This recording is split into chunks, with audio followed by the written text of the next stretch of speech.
Hello, good afternoon. Today we are going to talk about a very important topic, or rather, we're going to have a debate about something very important. And I know most of us parents have been asking ourselves, what should we do? Which is the right thing for us to do? Should parents actually force their children to speak their heritage language? I mean, what do you think? Should we force our children to speak our heritage language? Imagine your child understands Swahili perfectly, but every minute you speak Swahili, they answer you in English. Should we let it go? Or should you insist that they answer you in Swahili? What do you think? So this afternoon we are debating a question that I know is going to, it's actually going to divide parents. Should we actually force children to speak their heritage language? What do you think? You know, I don't want this to be, a polite conversation where everyone agrees. I want us to really examine both sides so that we get to see what is the best for our children. What should we actually do? And then by the end, I want you to vote. Should we force, encourage, or actually let them choose what they want? Yeah? Let us look at this example. A parent is asking, Unataka nini? And then the child answers, I want juice. Uh-huh. And then you say, Unataka juicy. Uh-huh. So if I, as a parent, I answer it back and say, Unataka juicy, is that, reasonable encouragement or, unnecessary pressure? What do you think? Do you think that is unnecessary pressure that we are putting to our children? Uh-huh. So here we have a poll. And in this poll, we have the first one where we have red. Red means that parents should insist that their children use heritage language. And then we have yellow. Is that yellow, orange? Actually, orange. Orange, where it is encouraged. Should parents actually strongly encourage but not force it? And then lastly, we have green, where you should just give children exposure and let them choose and let them use and let them develop and use language naturally. Which one do you think is the best fit? Yeah. So before we even start, I want you to type in the comment section. Should we force? That is one.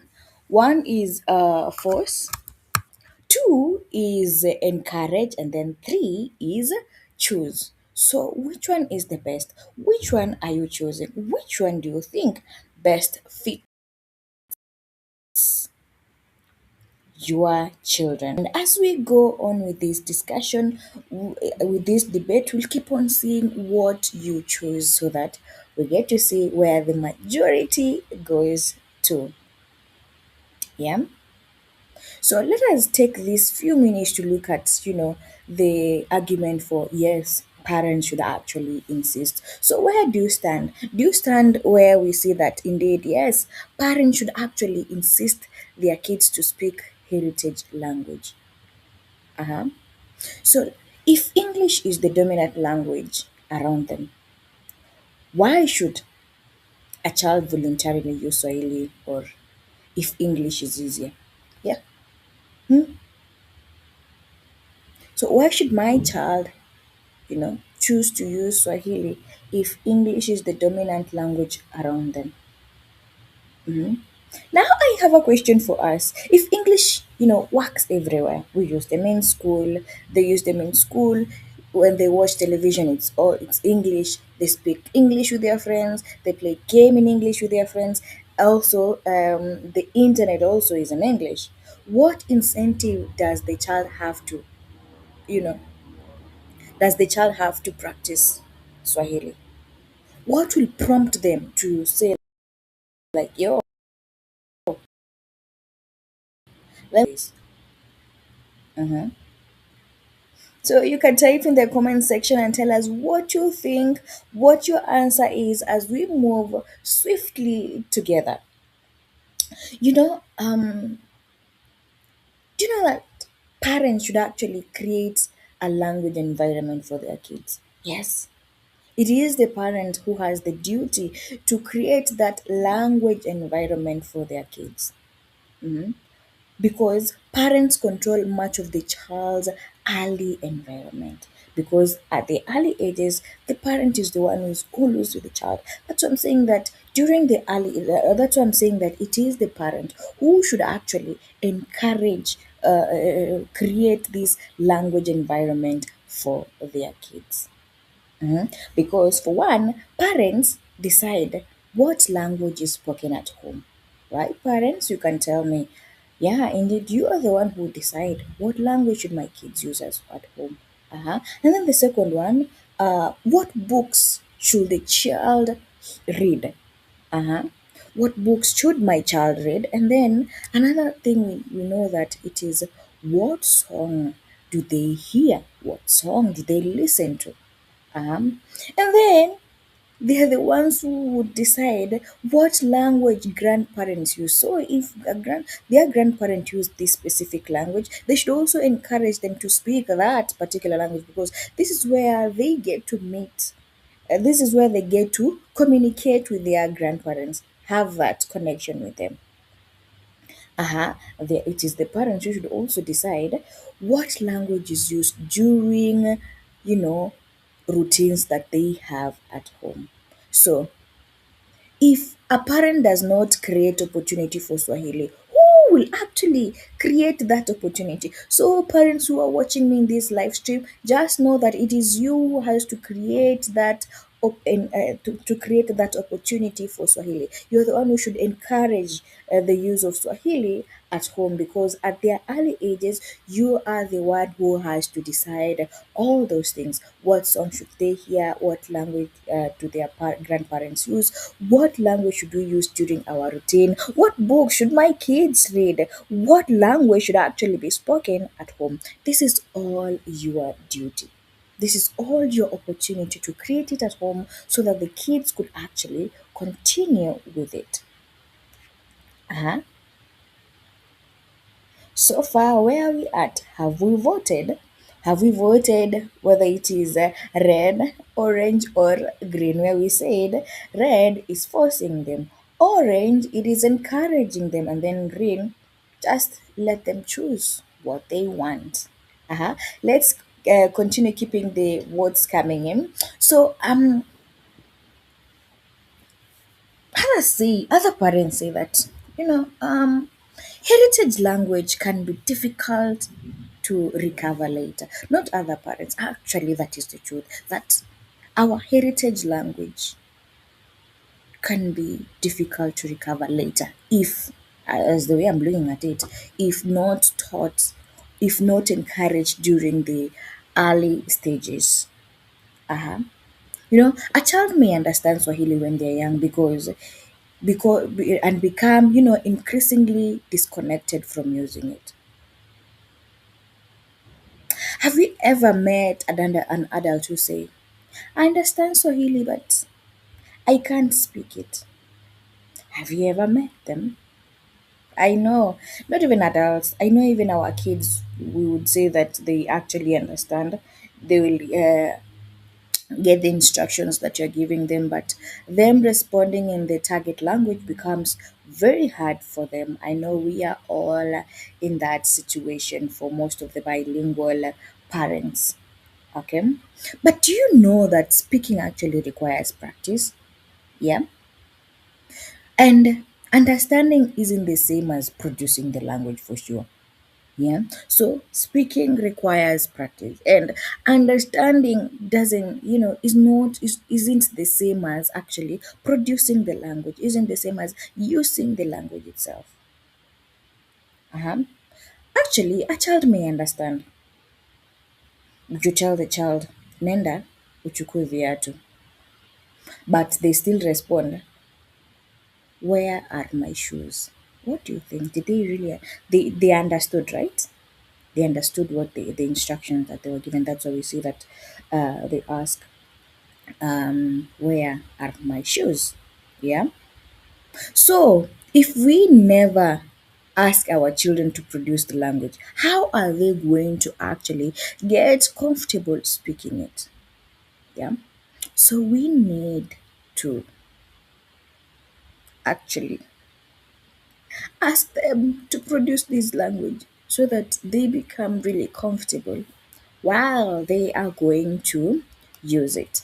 Let us get into another section, and in this section, we are going to look at the argument against, do not force them. Yeah, some parents would say, do not force them. Others will say, force them.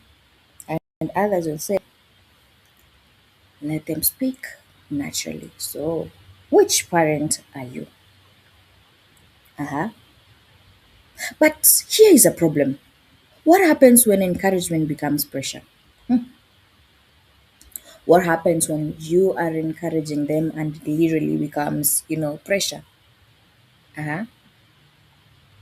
Do you know that pressure can literally change the emotional relationship with the language?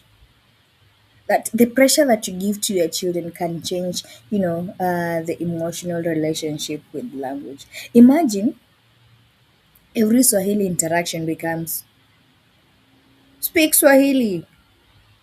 Why don't you speak Swahili? You are Kenyan. How can you not know that? Uh-huh. So if every moment a child opens her mouth or his mouth to speak, you as a you just tell them, can you say it in Swahili? Why don't you speak in Swahili? You are a Kenyan. You should actually know it in Swahili.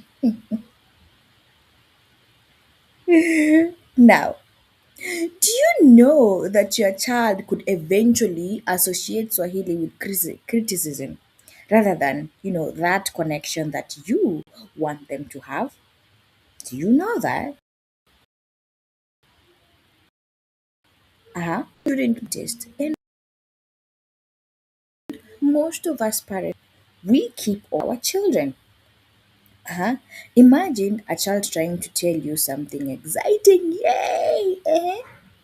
The child is so excited. Maybe he or she is coming to tell you what has happened at school or what happened, during the game. And then they say it in English instead of responding to the story. You, as a parent, to say it in Swahili. What happens? At that particular moment, you'll kill the excitement of that child. You'll kill that excitement of that child. I mean, when you say that, what message are we actually sending? Are we really prioritizing communication or correcting them? What are we doing as parents, as bilingual parents, or as parents who want their kids to learn another language? Do you know that children also have what you call an autonomy? Uh-huh. Children are no robots. They have also preferences. They may understand Swahili but actually prefer English because their friends speak English. School is in English. Their favorite shows are in English.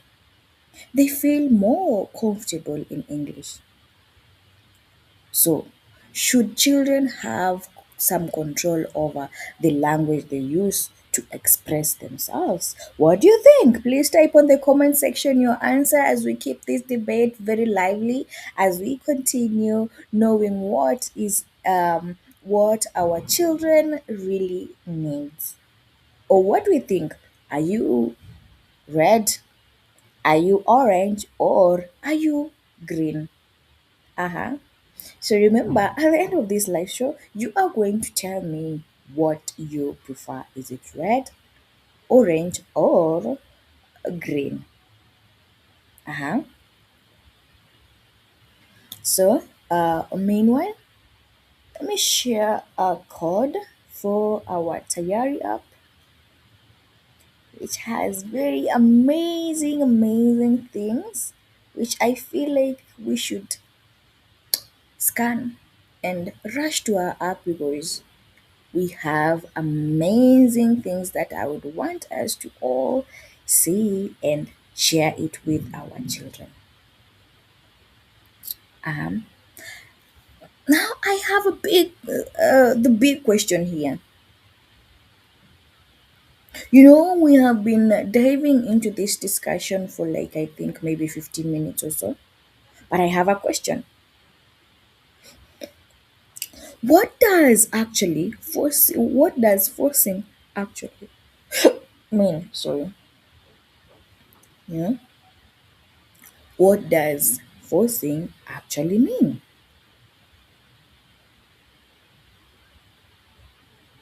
Uh-huh. Is saying please answer in Swahili actually forcing a child? What do you think? Uh-huh. Kusema hivyo jamani ni kumlazimisha mwanafunzi au vipi? Uh-huh. Maybe you try something. You say this. At home, we try to use Swahili during dinner. Uh-huh.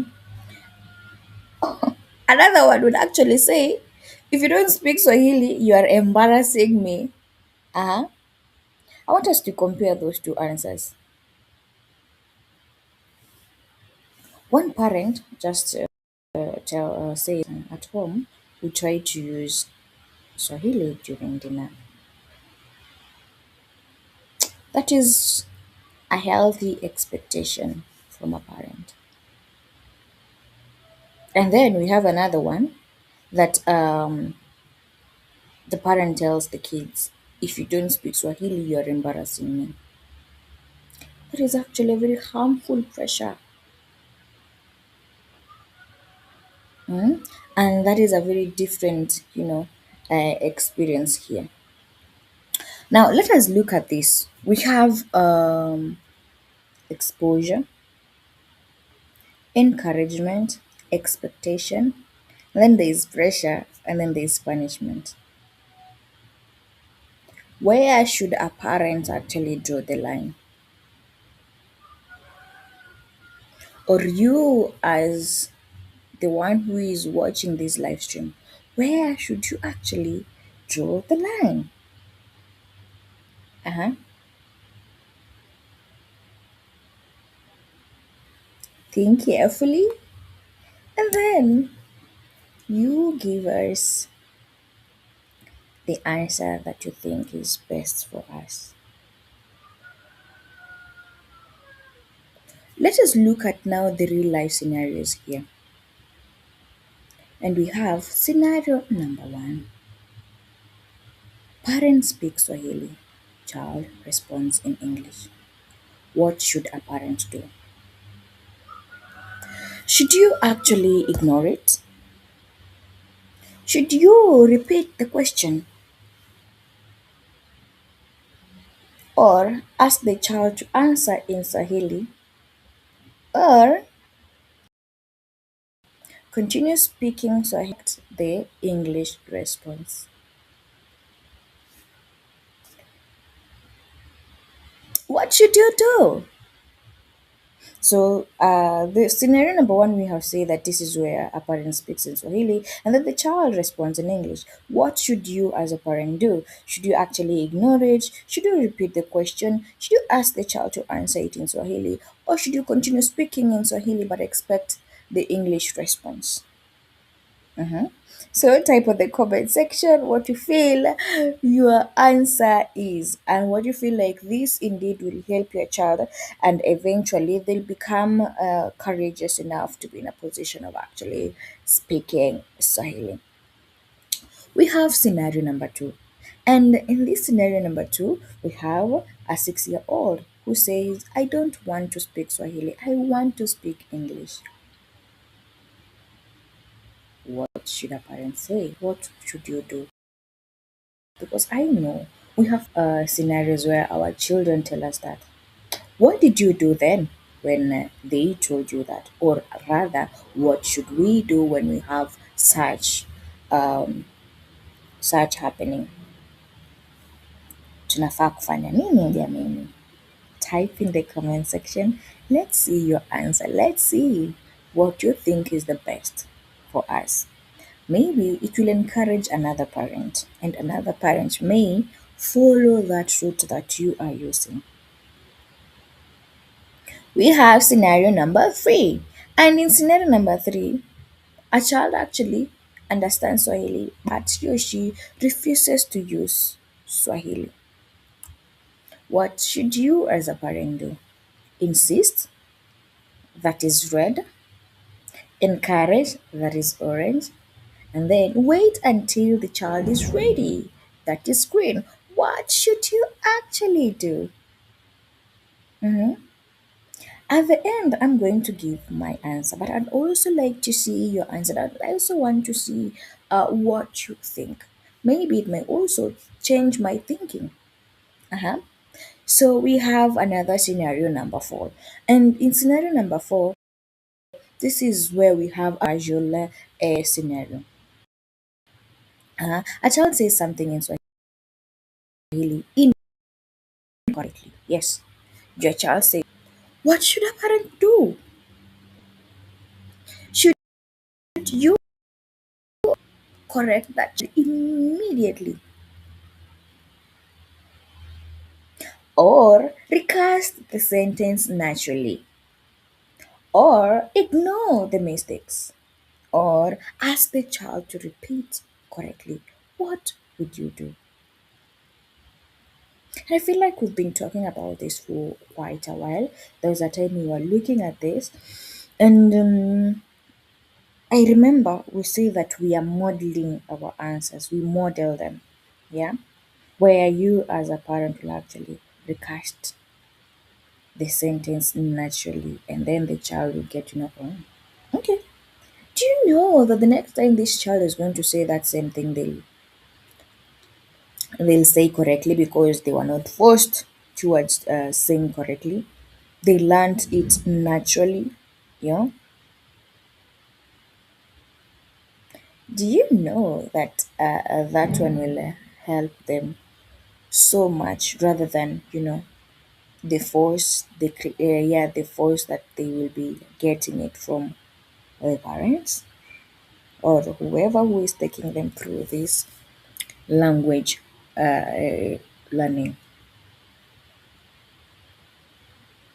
I know that you feel like if that is the way we need to follow, you ask yourself, but what about identity? Uh-huh. If a child grows up understanding their heritage language but barely speak it, would I have failed as a parent? Uh-huh. If you choose, you know, green, you're asking yourself, would I have failed as a parent if my child grows understanding their heritage language but actually barely speaks it? Would I have failed? Now let us look at this little discussion here where we have language, you know, language and you know the entire identity. Mhm. child can connect with culture through, now let us see, how can a child connect with culture? They connect with culture through family, that is one, food, music, stories, traditions. We also have community, history, as well as language. But then challenge challenge that at at the same time, what cultural experience might become inaccessible when you don't actually speak the language? Uh-huh. What cultural experiences, you know, might become inaccessible to this particular child when they actually don't speak this heritage language? For example, conversations with grandmama yeah, not grandmama. Let me just say generally the grandparents. Um, Joking with cousins and friends, knowing about various proverbs in that heritage language. The songs of that heritage language, stories, uh, and then lastly we have the community interaction. But now I have a question: is language simply one part of culture? Is language, is language simply one part, of our culture? Or is it the key that unlocks the rest? Hmm. Let us look at that carefully. Is it only one part of culture? But if we know a language, it is the key that actually opens or unlocks the rest. That is true because if we know the language, I know it is going to open the rest. It is going to help us have conversation with our grandparents, joke with our cousins and friends, know the meanings of various proverbs in our heritage language, sing songs, know and understand and tell stories of our heritage language, and then have great community interactions. That is what I know. That this language will open or will unlock the rest. Yeah, that language is simply, not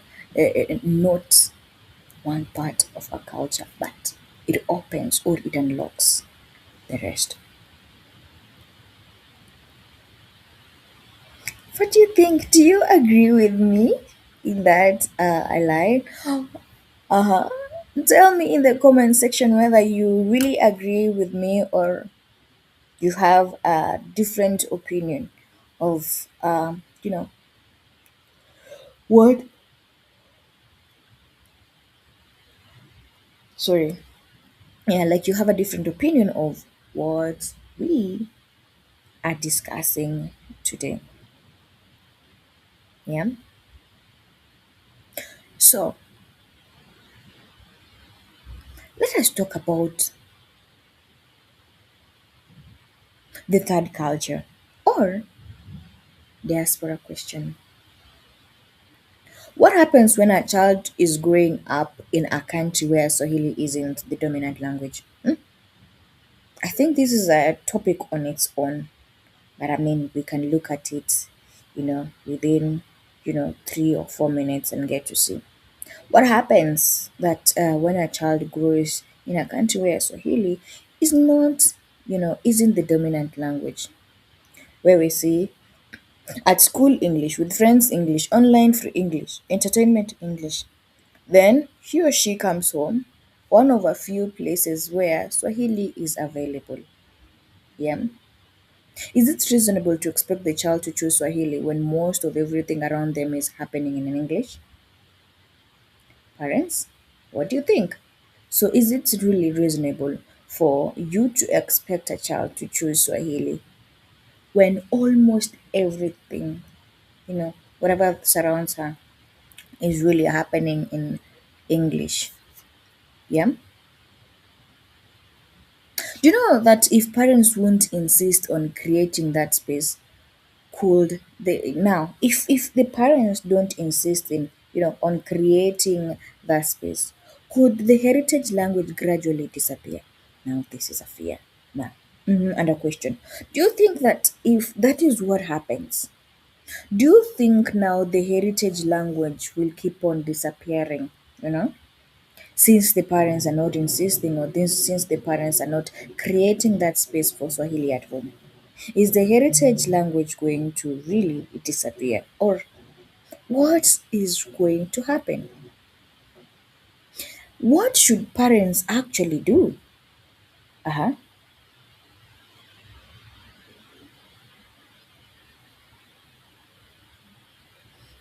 What should parents actually do? Instead of speaking Swahili, what if parents created reasons to want to speak Swahili? I like that. That instead of speaking Swahili, what if we create reasons to want to speak Swahili? Uh-huh. Where now we use Swahili during the affection and family conversation. We use Swahili, for fun, where we're going to sing songs, games, and storytelling. We use Swahili during routines, meal times, bath time, and bedtime. We use stories. We use Swahili when telling stories. We read books together. Uh-huh. And then give children the opportunity to speak with their grandparents and relatives. We use Swahili when we are playing. We use Swahili during the pretend play. Uh-huh. And then we also use Swahili, during when we are going to the market, travel, cultural event, and community activities. Now, this is what I have. We were just talking about that we should, parents should create reasons to want to speak Swahili, and those are the few things that I've mentioned that during fun time, routine, storytelling, connecting with family, and playing, we are creating a reason, and creating an opportunity for our kids to use Swahili.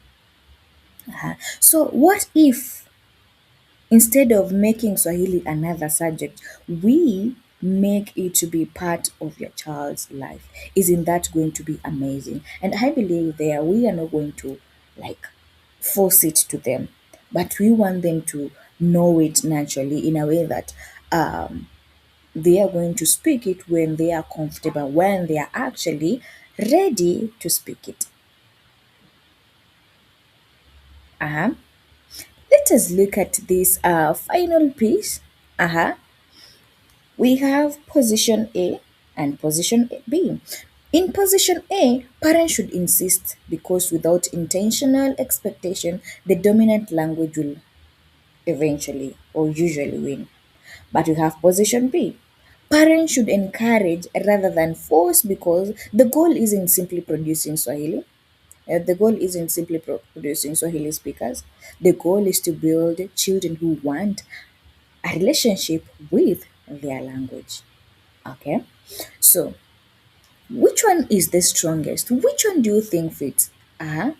Those who are joining us in this live stream today, we were talking about should parents actually force, encourage, or let our children choose the language that they should use. When we say that we are going to vote, we say that red is forcing, orange is actually encouraging, and then green is actually letting children choose and let them speak when they are actually ready to speak. And that's why we have these final arguments where we are looking at position A and position B, where position A is parents should insist because without intentional expectation, the dominant language is going to win. And then we have a position two where parents should actually encourage that rather than forcing them, because the goal isn't actually to produce Swahili speakers. The goal is to build children who want a relationship with their heritage language.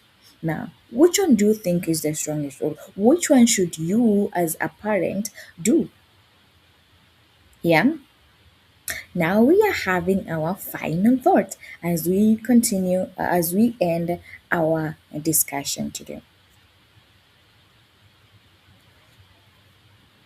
At the beginning, I asked you to choose, where we said forces one, encourages two, and then three, let them choose. That was three. Now, has your answer changed? Uh huh. Has your answer changed? Do you have a different opinion now? What do you think? Uh huh. Which answer did you choose? Maybe the real question isn't whether we should actually force our children to speak their heritage language. Maybe the real question is, how do we create an environment where children have enough exposure, enough opportunity, and emotional connection that they actually want to speak it? Because we don't just want children who can speak um, Swahili. We want children who feel that Swahili actually belongs to them. That is what every parent looks at and every educator wants. That let us, we want children who actually feel that Swahili belongs to them. I have final question here for us, and these are questions that you'll answer yourself. You will answer them. You don't have to answer it in this live stream, but you'll just answer them on your own during your. Maybe you can say these are just parting short questions. Uh huh.